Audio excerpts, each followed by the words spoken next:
Hello everybody, Frankie Day back in YouTube. This evening YouTube I have update build report number 5 for Colonel Rebs dedication build featuring my Revell 1/32 scale STUKA. Gee folks, I've been at this all last night and all today. I've got about 18 hours so far from yesterday and today working on this, and I'm a little tired, folks. And so, taking off from the last video, I went ahead and finished up on the finished paint schedule, which is Schwartz green, and also it's Dunker Grau, and the cowling is yellow, and the tail surface is yellow. As you can see, I add a lot of wash to it, and the pre-shading really shows through on it. And it's a beautiful looking airplane it is. And so far, the build's going very successfully, quite well. I'm very pleased, very happy.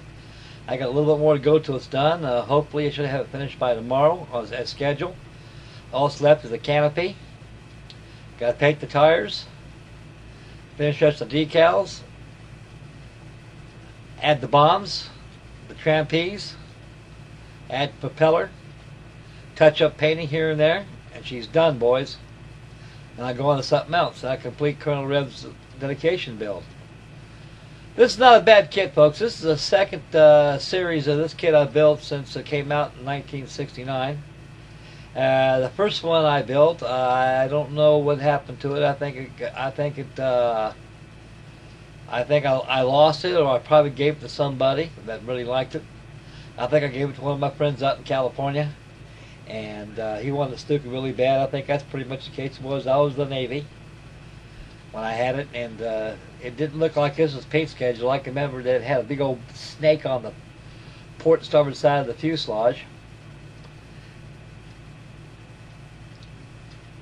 and the spinner camouflage shows up very well. I got wing walks got to add on it, folks. I got some touch-up painting here and there on it. A few holidays I must have missed, but ain't no big deal. Not that much to touch up on, just eyeballing it and give a good visual inspection on it and see what needs to be done, because you got your time, got money invested in something like this, you got to put your worthwhile into it, fellas. The decals surprisingly went on with no sweat, as old as they were. I had no problems with the decals at all. The decals a little thick, but I use that Walther's decal solution. And that stuff really dissolves those decals right down to the finished paint, no matter how rough or how bad the decals are. So any fellas got old decals out there, you're bashful, afraid to use them, you're afraid they're going to disintegrate.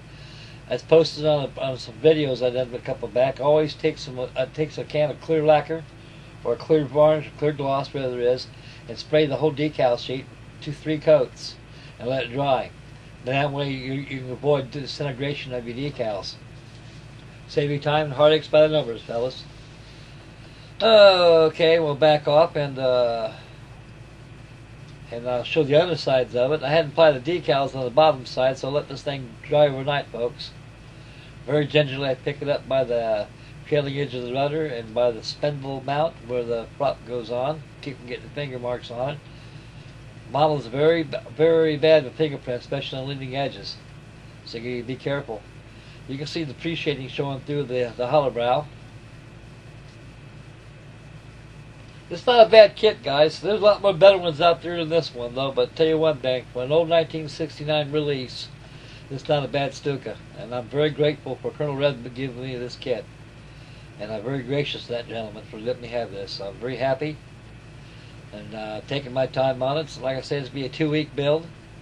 And most builds of this nature are 2 weeks up to a month, but since they're builds on YouTube, a lot of 2 weeks. Depends on the difficulty of the model, but letting paints dry, I think, is very essential. And there's a thumbs up, and it's a beautiful looking airplane, guys. I'm very happy with this thing. It's shaping up. I got to put the 750 kg bomb. And also the other 4 needs to be done. The trapeze has to be done. We'll go back and put her back on her legs, boys.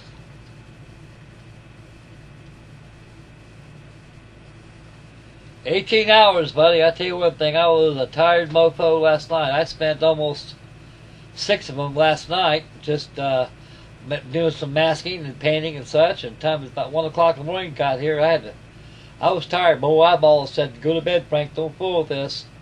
You do, you're gonna make mistakes." So, guys, you're getting tired eyeballs. Back off from your model. If you don't, you're gonna make mistakes unnoticed until you got a fresh set of eyes next morning, and you notice the boo-boos you made, and you'll regret it. You can see the weathering pretty good on the yellow cowling, folks. I put a wash. I got me some acrylic wash right there. It's always good to use acrylic washes, water-based washes, for washes over enamel, guys. Years ago, I used to use enamel washes like that. But I tell you one thing: enamel washes and enamel paint schemes don't go together good, because enamel wash turns around and dissolves the other paint and messes up. There's yours truly right there. Thumbs up. He's a happy man. We'll zoom in and finish up the video, folks. Okay, guys, wrap this video right here. I'm going to post. I went to the hobby shop today. Got me 2 more new kits I'd like to share with you all. I'll make an unbox review of these kits, and that'll be next right after this video. So stay tuned for what's in my stash. I just added today. I went to the hobby shop, got 2 more models, and there'll be future builds. And my stash pile is getting huger and huger and huger and huger. It's like a small hobby shop in here, I kid you not. Okay, boys, I'd like to thank everybody for tuning in, and may God bless. We'll catch you on the next video, so please stay tuned for 2 models in my stash I got. And tomorrow I should have a video on the flying boat for Chancellor of North Wales, which is going pretty good. And Farron Adams did a wonderful job of my group build with that measure stick 1/9 1/32 scale by Rebs. We'll see you, boys. Take care, fellas.